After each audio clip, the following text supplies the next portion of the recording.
Today on A Little About a Lot, we're going to do a little bit of boat maintenance. I'm going to show you how to do some trailer maintenance, some engine maintenance, so stay tuned, follow along.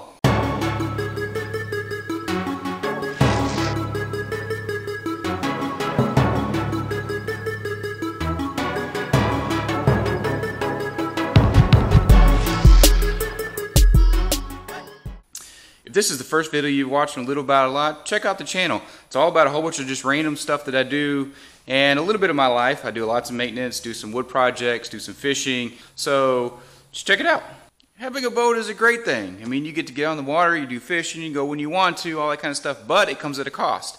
Boats, well, some people say that the best times are when you buy it and then when you sell it. But that's not true. If you use your boat and you're regularly maintaining your boat, you shouldn't have as many issues. You're always going to have some issues. You're going to hit something, you're going to break something, you're going to chip something, something's going to malfunction, whatever it may be. It's okay. As long as you're doing regular maintenance, that will be a lot less than the other guys that don't do any maintenance. So let's go and let's do some maintenance on the engine. We're changing the fuel filter. We're changing the fuel water filter. We're changing the lower unit oil.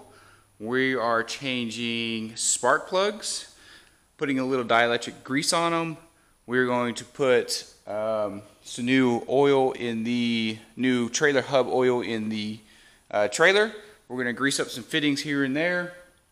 Make sure everything's nice and buttoned up, nice and tight like normal. And then, maybe even do some Talon lubricating as well.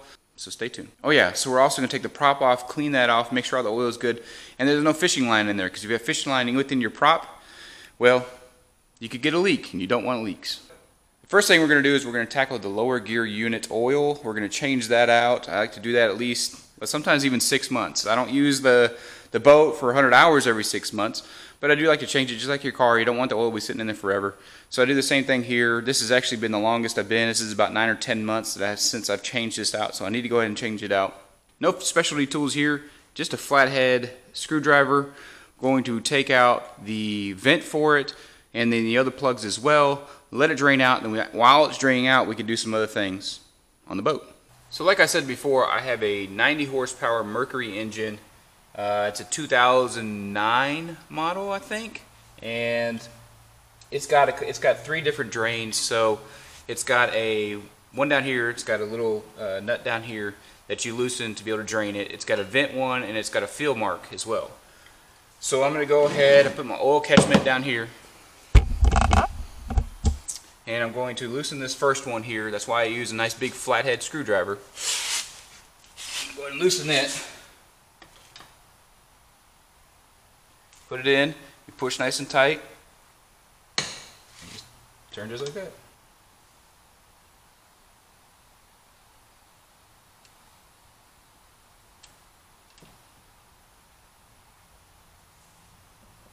So now that I have the drain plug done, I'm going to go ahead and I'm going to take this one out here, which is the vent one. Same thing, you put your flathead in, you push in real tight, then you turn it, and then you should see more oil coming out the bottom here once I get it done.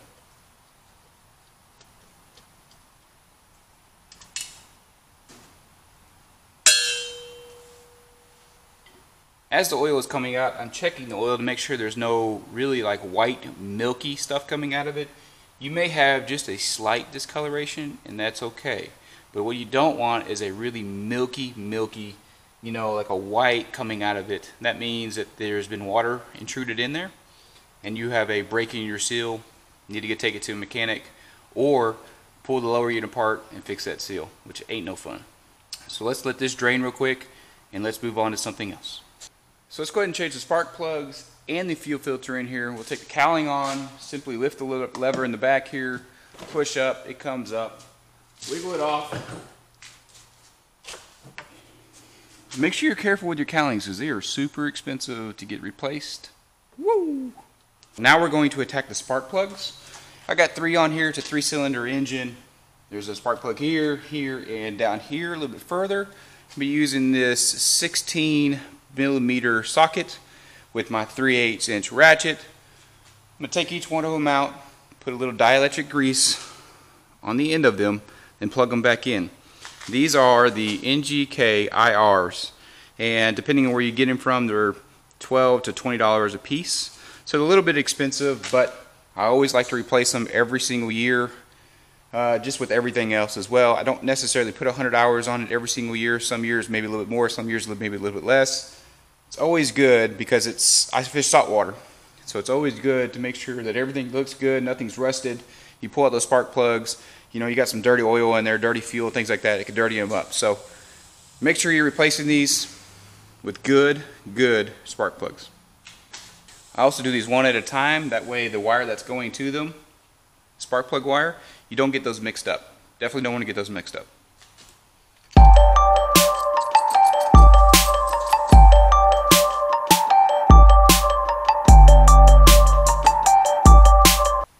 So this is the old one. Sorry, this is the old one.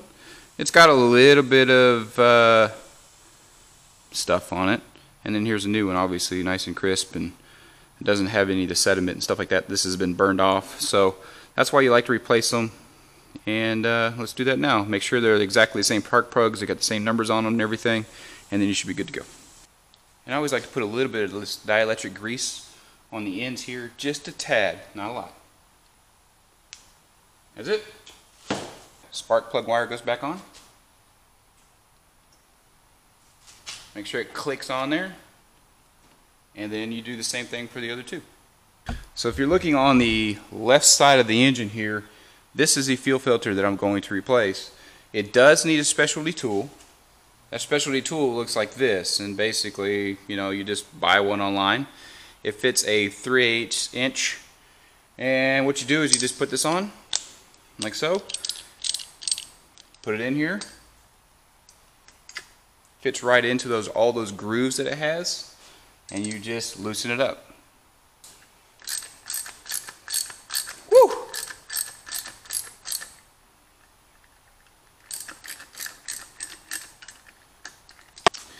The replacement for this is, you know, basically looks like this. This is the AM01224223. I've been using these for years. They work great, they fit good, and I haven't had any issues with them, so I'm knocking on wood for sure. Wood. But now that I have this loose, there will be a little bit of fuel coming out of here. So you can put some gloves on if you like, and you basically just kind of get some of the piping out of the way. Push it down out of the way. You may have to push up on the top here. Kind of just pops up. Let it drain in there. Old one, new one.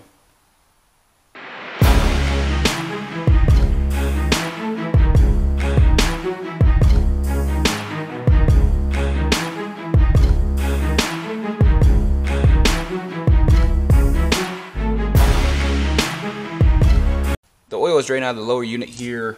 You can see it's not dripping anymore. And so one of the things you want to do first, and I always seem to forget this, is put the vent plug in, which is this one right here. There's a fill line, so when you fill it up, some of the oil will come out of there, and that way you know it's full. I am using the Quicksilver SAE 90. It's just a high performance gear lube. And then I use a pump that goes on it. So I just open up the quart here, and I use almost a quart to fill it up.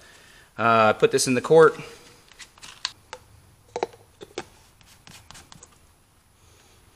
And then I use the other end here, and that screws into the bottom part of it. That way when you're filling this, you fill it from the bottom up instead of from the top down.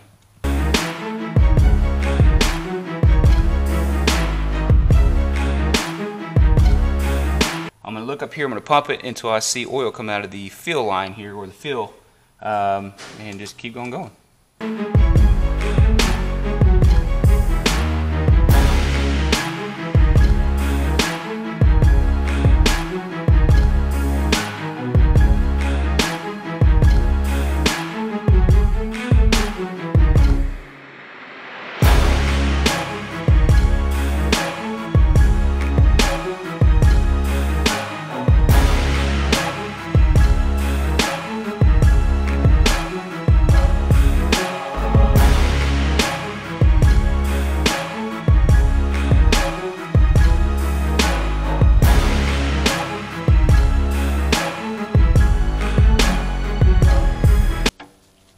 Alright, so you're going to have some oil come out once you pull that oil fill plug out, which is fine. Just make sure you try to get in there as quick as possible, and then you won't have too much fall out and you'll be good to go. So next, let's tackle the water fuel separator here. And on my boat, it is in one of the latches in the back. Right there is the water fuel separator in this boat. I always put, when I did it last, so 6/11/19, so it's been a little less than a year. Today is like the 5th or 6th, I think. And time to take that off. They do end up getting a little tight, so I like to use this rubber, wrench or whatever you call it, put it around there and loosen it up. It does end up bending it, and make sure you put a ton of paper towels in there, because you will have some fuel come out of there for sure. So I like to stuff a whole bunch of paper towels in there, and that way it sucks up the fuel and it's not stinking up everything.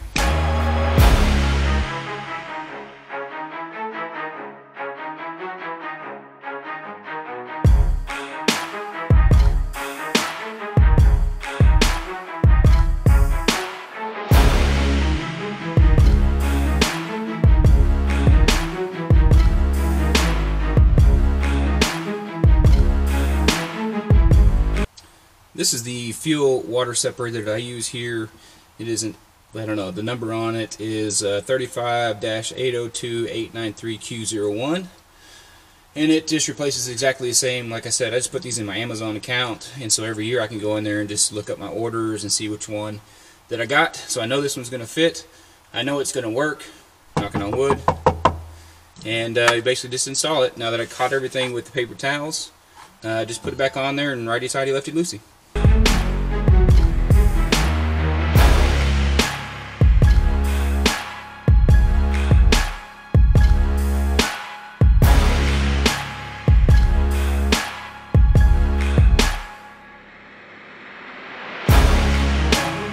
Next, we're going to work on the hubs, and this one is one of those oil ones instead of the grease ones. And so I do have a leak in this one, which I've known about for some period of time, but as long as I'm changing the oil, constantly every 3 months, 4 months or so, it's fine. And the way I do it is I use that rubber thing, I loosen it up. I'm going to put this underneath there so when it drains into my oil catchment here. And then I'm going to fill it up using this Lucas hub oil, stops leaks, all that kind of stuff. This stuff is super, super thick, and I've had pretty good luck with it. So.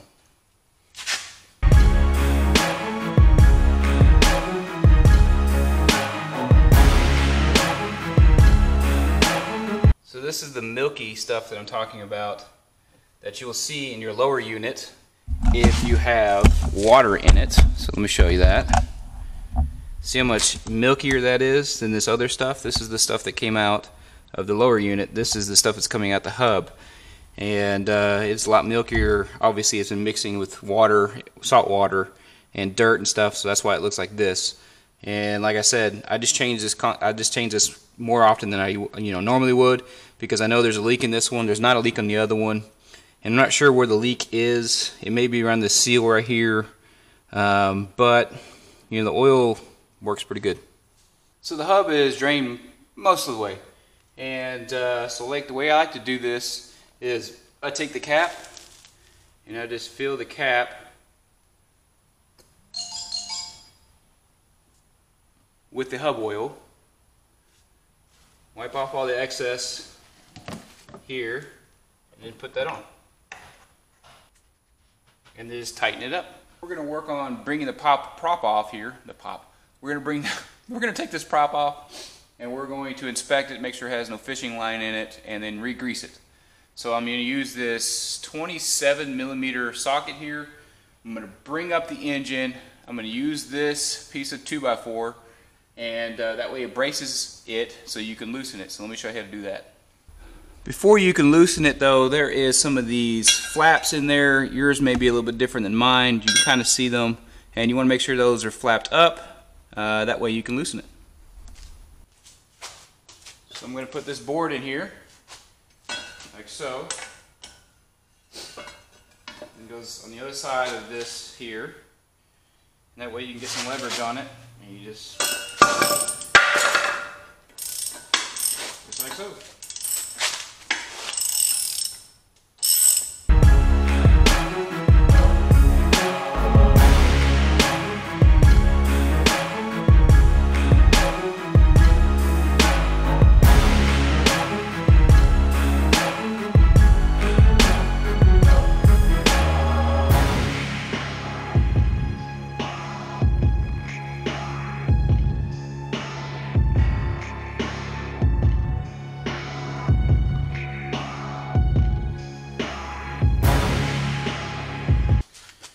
I'm using just some general marine grease and a grease gun here, and I'm just going to coat it on there.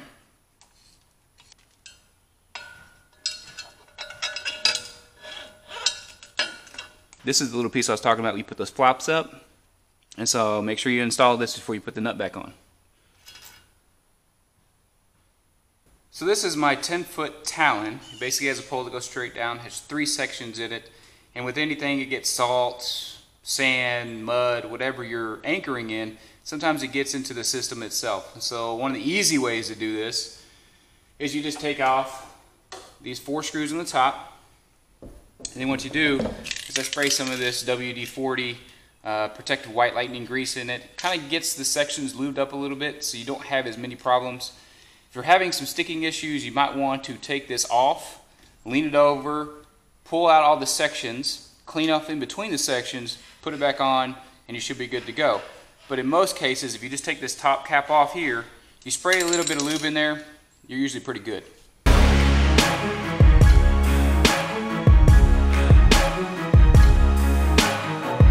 So I've run it a couple of times up and down, everything seems okay. Put the cap back on, put your 4 stainless steel screws back in there, and you should be ready to go for your next fishing trip. So one of the last steps we're going to do here is we're going to grease all the fittings around the boat.